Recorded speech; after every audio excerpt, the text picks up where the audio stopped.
the Director General at KALRO. Welcome on set. Thank you very much, Betty. And next to him is Peter Mutisya. He is the, that is Mithaka Mwenda, sorry. He's the Executive Director at Pan-African Climate for Justice Alliance. Welcome.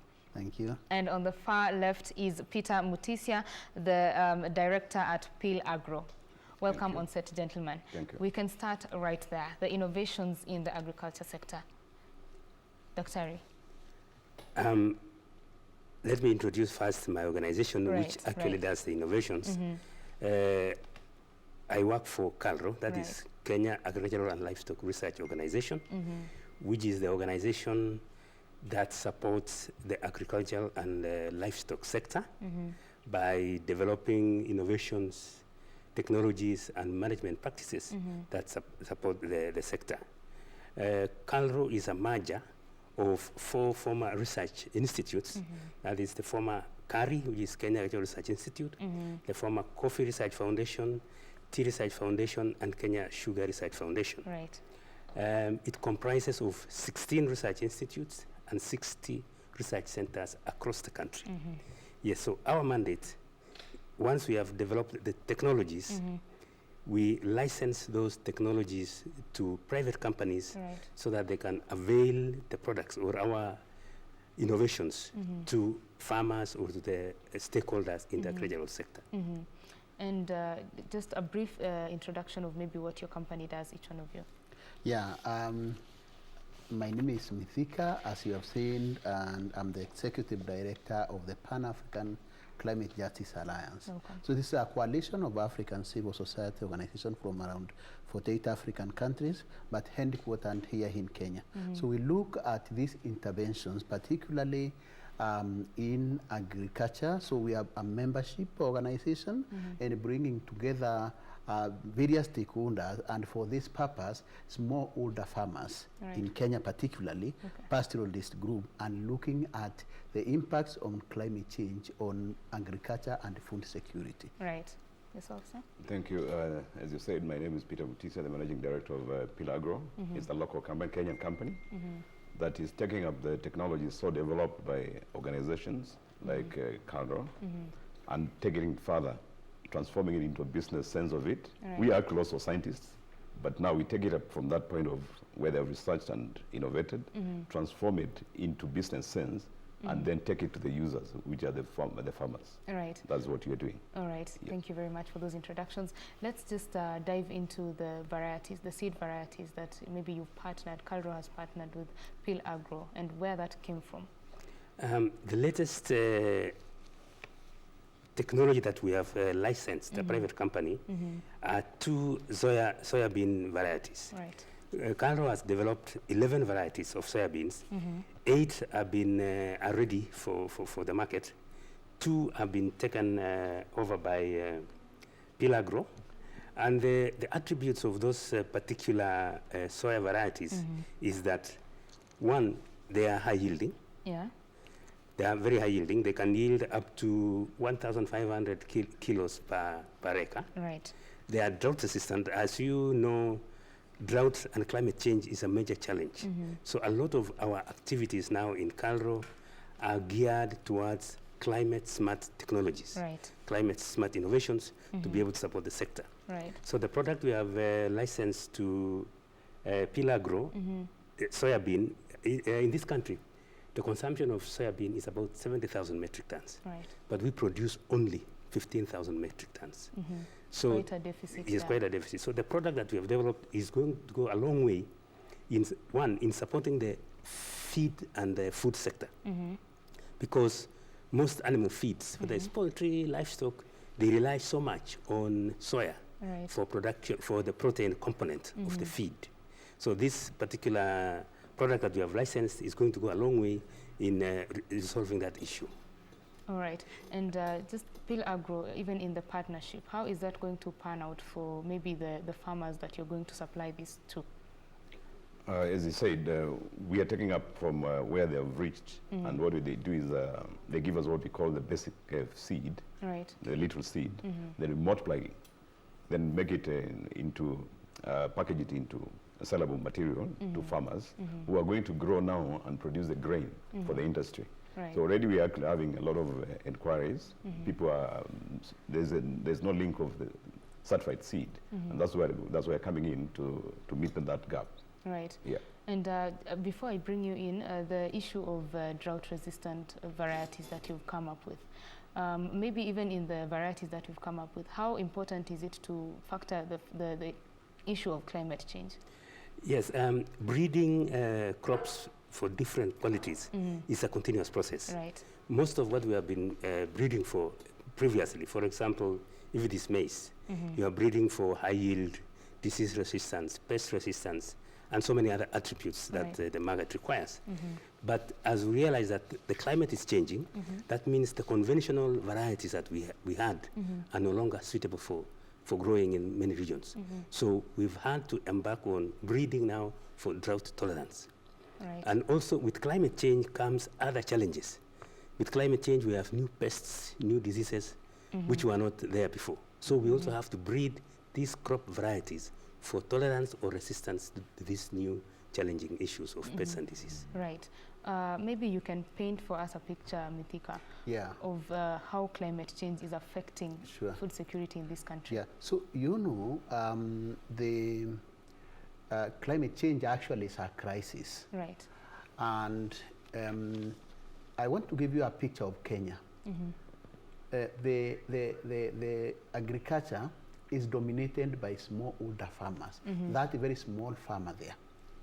And so, I want to give you a context of where I come from. We rely on rain-fed agriculture. Right. Seasons have shifted, so that now we were used to 2 seasons. That is March, early March, and then November, long rainfall.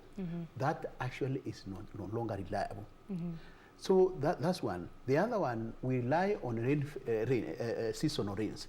So that is again no longer going to be reliable. So what this means is that now we need to look at other innovative ways to have, so that now the patterns of the seasons of crops which we used to plant, like he's talking about, now are never going to now rely on that rainfall. So that now you plant today, then when they germinate, the drought comes, and then all of the crops wilt away. And that is actually what farmers have been experiencing. And you saw even in the new television today, I don't know whether you broadcasted this, in Tigania, the people are already facing famine. So these are realities which we have now to address. And it now comes in the KALRO. So then, is it really going as a research institute in Kenya, mandated now to help in that mandate which he has mentioned, to really respond to these emergencies, so that they produce the seeds which are drought resistant. Yes, but now there is one thing of producing those seeds, and then how are they linked with now the people who are going now to plant? So introducing now, it's very controversial, the private sector. Are these farmers going to afford that? So that's the question. So let me finish. So now we need really to think how is the government, for instance, putting resources into this, so that they enable them to produce sufficient seeds, so that farmer will be able to buy them in a very cheaper price. And then comes in now the private sector. So are we going to privatize that? And what the implication of that smallholder farmer who is used to be germinating and reproducing their own seeds at that local level? Yeah, Dr. Kireger is right here. Maybe you can tell us the source of your funding for even your organization, and how you're partnering with even the private sector. Funding in operations in KALRO, just like other government departments, is a challenge. But what we have done is that we get funding from the exchequer, from the government, which mainly goes into salaries and operations. And we get quite a bit of funding also through government support from donor agencies like World Bank, European Union, USAID, which support research in different areas. And we also generate our own little income. Like the company, we have licensed 33 companies to produce various crop varieties, ranging from maize, beans, sorghum, coffee, and so forth. And the little money that we get from them is what comes back to support research, because research is very expensive. Right. Research is a very expensive venture, and you cannot do without research. For example, the purple tea variety that we produced about 8 years ago, it took 23 years to develop it. Quite a long so time. it is a very expensive exercise.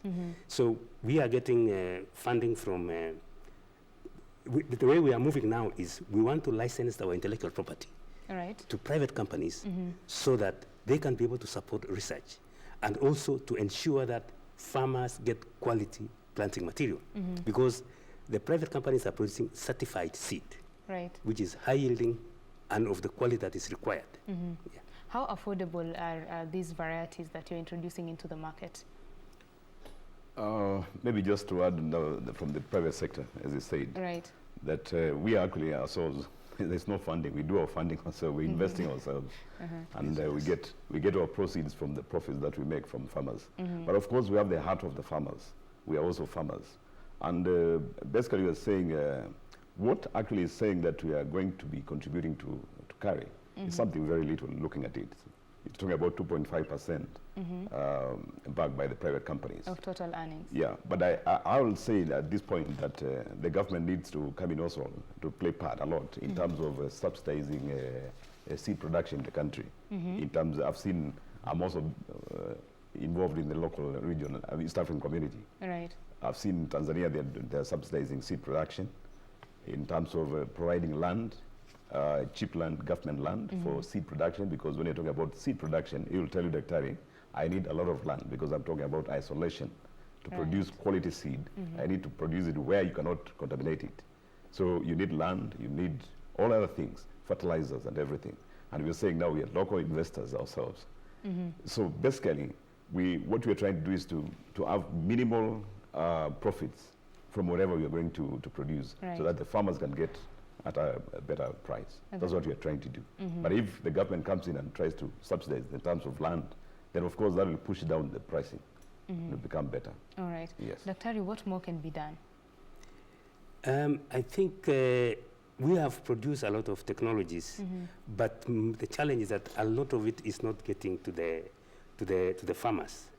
Because previously very few companies were aware of the arrangements that exist, that KALRO can actually license private companies to produce their planting material. And also, the more companies that we license, because of competition, we expect the prices of those commodities to be reasonable, to come down, so that because it's not a monopoly. Yeah, so we are encouraging as many companies. I've said we have licensed 33 companies. We are encouraging more companies to come, because the royalty that we charge is minimal, 2.5% of annual gross sales, which is a drop in the ocean. Currently, we are making about 33 to 40 million shillings per year. And to find our research budget, which actually goes to research, is about 2 billion. So it's a drop in the ocean. Based on the varieties that you've come up with, of course, other than those two, there are more soya, and of course there are others for other crops. Are there some varieties that companies have a bias to, and why?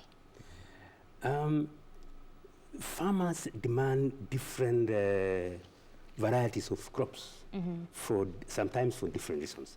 And a very good example is the maize variety 614, which was produced in the 60s, and it is still being sold in markets.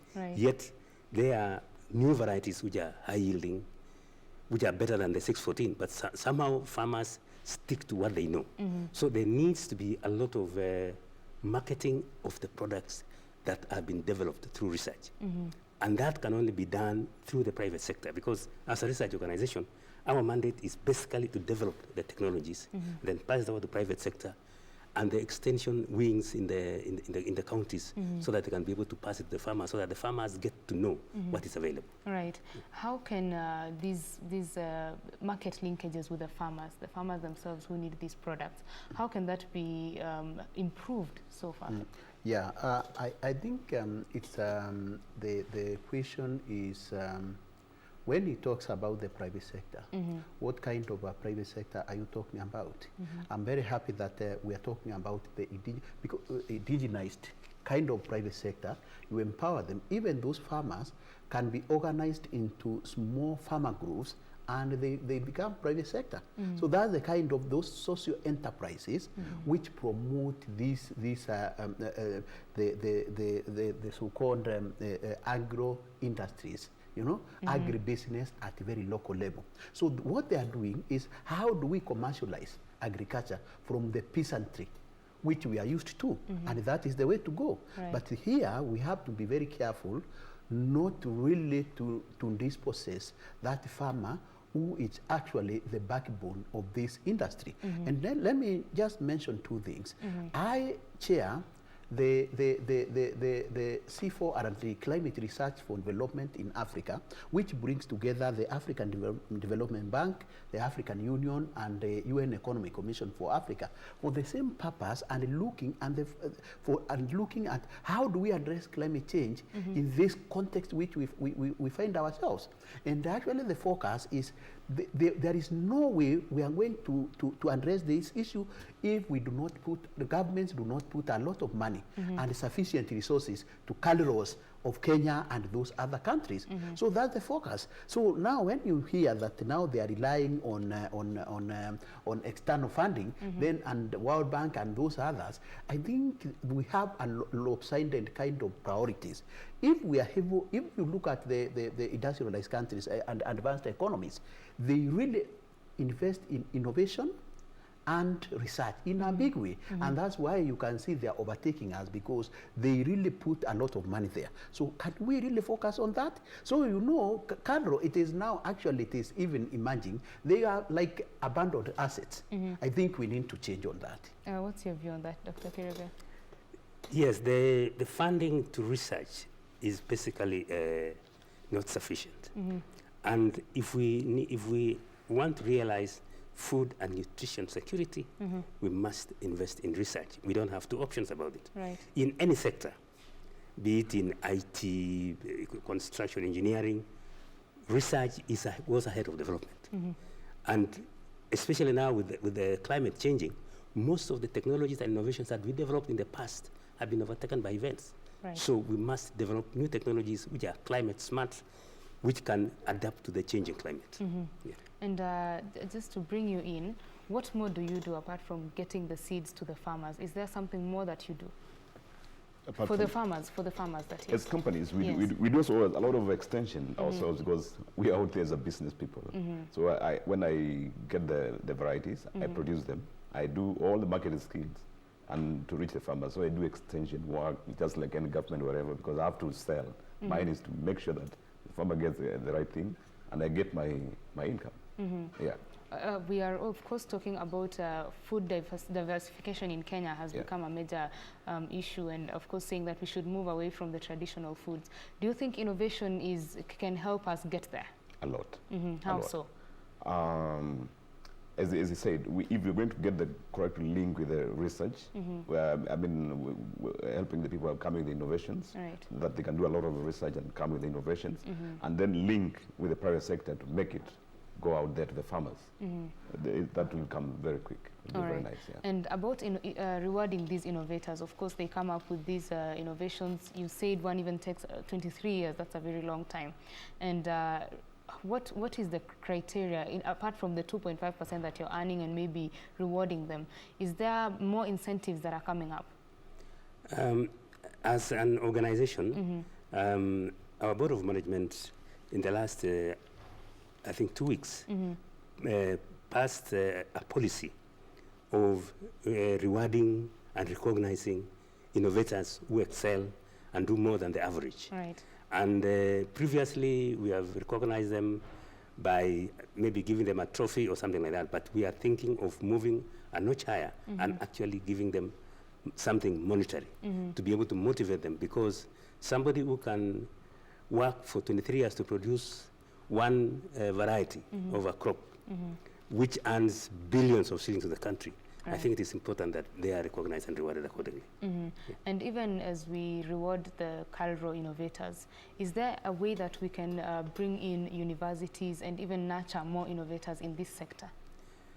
The way KALRO works as the Agricultural Research Organization that supports the sector, we work in collaboration with all the universities in this country that do agriculture. Right. So we have MOUs, we work with them. We provide attachment and intensives for their students. Some of my scientists supervise some of their students because KALRO, as an agricultural research organization with over 200 PhDs in different areas in agricultural research, is a powerhouse in that area. So we work with all our universities. We work with national organizations that do research in other areas. We work with international research organizations because we don't want to reinvent the wheel where a technology is already developed and it's working. We adapt it to our conditions. Right. Yeah. Mithaka, what is your view on that? Yeah, the sense is like I was saying is it's not about even monetary reward. I think we need to, is that recognition. Look, we have the presidential ones every time. There are so many people who have excelled that, you know, it's about appreciation and recognition. So in our case, you know, you see the kind of people who are given these HSCs, those MBS, what. But there are people actually who deserve that. Do you know that who invented the M-Pesa? Was it not a very young guy from the lake? And how was this protected? And what was the benefit? So we have really, there is a question of how we protect our intellectual property rights. Right. And if we are able really to look into that and have a Rwanda scheme on that, I think we are very bright people here in Kenya. Actually, Kenya is a unique country. We are going really to solve the problem, some of these problems which you are seeing. And you are seeing a lot of innovations, even in ICT, as he's talking about, in agriculture, in everywhere, or nyanja zote. So we really need to look at how then, so to me, it's not even about that monetary. It's about really how do we address this question of research, development and innovation, and how do we preserve it as a national value. But I think the question is even how aware are people who are coming up with ideas that they can protect their ideas and that process of doing that, yeah? You of course deal with many of them, and you as well, I guess, Mutisya. Yes. You said you also do some research in your company. How aware are they that you can protect your idea? Actually, most of people are not aware of that. Many people come out with inventions and they go out there probably thinking it's just another thing. And as what he's saying, we need to protect them actually. It's very, very important. Most of them are not aware. All right. Yeah. And that's actually, it's in the broader spheres of research. The conventional way of doing research actually is dramatically changing. So to whom are you doing that research? You know, is it so that is it just for academic purposes or for that end user, that farmer? So in that process, how are you involving them so that in that kind of extension, they know that we are producing this variety of maize. There is that interaction between the end user and the people who are producing, so that at the end of the day, it is not going to be difficult in terms of how they are going to look at it. Is it a KALRO product, or we are doing this for the people? So I think we are trying, in this forum which we are, is trying to see how we can bring together all stakeholders so that it is kind of that participatory action research rather than looking at now everybody in isolation. Dr. Kireger. Yes, the approach we are using in carrying out our research at KALRO is what we call agricultural product value chain, whereby our research is demand-driven. We do research to solve problems. We address issues which affect the farmers. So in our research approach, it is participatory in the sense that we are producing a product that is demanded by the user, who is most of the time the farmer. Yes, so we involve them. We don't do basic research for the sake of it, or academic research for the sake of it. KALRO focuses on solving problems. Like now we are very heavy on the problem of fall armyworm, which you know is affecting this country. So most of our resources now are on fall armyworm. We also have a lot of work on maize lethal necrotic disease. We had a problem of tuta absoluta in tomato. And of course the issue of climate change. And also the changing preferences of the eating habits of Kenyans. Right. The demand for indigenous vegetables, indigenous fruits. Most of the time, if you go to our shops, even in Nairobi here, you cannot find enough managu to buy because the demand, because of the realization that what we had abandoned, our indigenous products are very nutritious in terms of nutrient content and quality. So our research is focused towards what is demanded by our stakeholders. Right. Yeah. And let me bring in the issue of the GMOs, the genetically modified foods. Yeah. Yeah. What is your place in protecting the Kenyans from even accessing bad GMOs, so to say? The GMO debate is, in some cases, has been taken out of context. We must, we cannot avoid embracing modern biotechnology, but it's not a panacea for every product. Where we have products which have no issue, which are high yielding, they have the qualities that we require, we move on with our conventional products. But where we have a problem, for example, if the fall armyworm decimates all our maize, right, we don't have a lot of options. And not to say that GMO is going to be a solution to all our problems, no. But we must move on with modern technology so that we are not left behind. Right. Yeah. Mithaka, what are your thoughts on that? It's very controversial, and I'm sure the debate now is moving to Kenya adopting the GMO technology.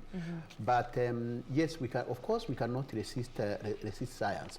But we have to be very careful and look at what has happened in countries. For instance, I want to give you an example of Burkina Faso, where actually almost the government was being brought down because of adopting a very dangerous technology on cotton, which is their economic ministry. So these foreign companies which are driving their own agenda, they are called TNCs, transnational corporations. They come and give you, we are giving you money, and so you are guinea pig, you know. So you completely wipe what you have only to adopt something which is not even going to be suitable to your soil. Go to South Africa, my dear, and you look at what's happening. A small girl, you know, of 12 years, you'll see that I think some people have become artificial because of this. So even there is a national debate even of obesity in South Africa because of some of these kind of GMOs and those others. So for us, I think when we are talking about the private sector, and that's why I said we have to be very careful, is if I'm very comfortable if we are promoting the kind of private sector we have here. It is not actually the panacea as he is talking about, that all the private sector will look at the international corporations which are going to dump they come and wipe our sins here, then they introduce, because now my mother used to buy sins every time, and then you go and plant and replicate them, multiply them and you plant. But these days, you are made a slave by international corporations, because you'll have to buy every season, you have to go and buy seeds in a shop. That is actually the world we are going, and we have to be very careful. So in terms of these GMOs, I think the KALRO and other research institutions, we need really African solutions to African problems. The GMOs driven by international corporations will never solve our problem. And I think we have sufficient knowledge, traditional knowledge, traditional seeds, traditional ways of doing things on this. So why do we then have to adopt something which we do not understand? All right. I will take that as your closing remarks because we are out of time. Maybe you can just give us your closing remarks just very briefly, and then we'll come to Dr. Kireger. Actually, trying to wrap up what they've said, both of them, the private sector, is actually very true that let's get our own homegrown solutions, because we have the science with us. We're also scientists, all of us, and we can use and improve our systems. All right. But of course, we have to embrace what others also are doing, so that we're not left behind. But yes, we have a compromise there. All right. Dr. Kireger? I think what I would like to tell our farmers is that when they are doing their farming, they should use modern technologies, especially certified seed. Because if you don't use certified seed, you will not realize high yields, and therefore you'll be losing money. So, and KALRO is a public institution. We have developed so many technologies, so many varieties of crops and breeds of livestock. We are accessible on our website. All right. Thank you very much, gentlemen, for this conversation. I wish we had more time to keep discussing it because there's a lot to be discussed. But we thank you for your thoughts. That is Dr. Eliud Kireger right next to me, the Director General at KALRO, as well as Peter Mutisya on the far left, the Director of AgroPeal Agro. Yes. Right. And Mithaka Mwenda, the Executive Director of Pan-African Climate for Justice Alliance. Thank you very much. Thank you. Well, Thank you that very was much, the conversation we were having on innovations in the agriculture sector and just how we can leverage on those to improve food security in the country. Well, that's where we close Business Insight this evening. Thank you very much for your company. Have yourself a lovely night. My name is Betty Kiptum. Bye-bye.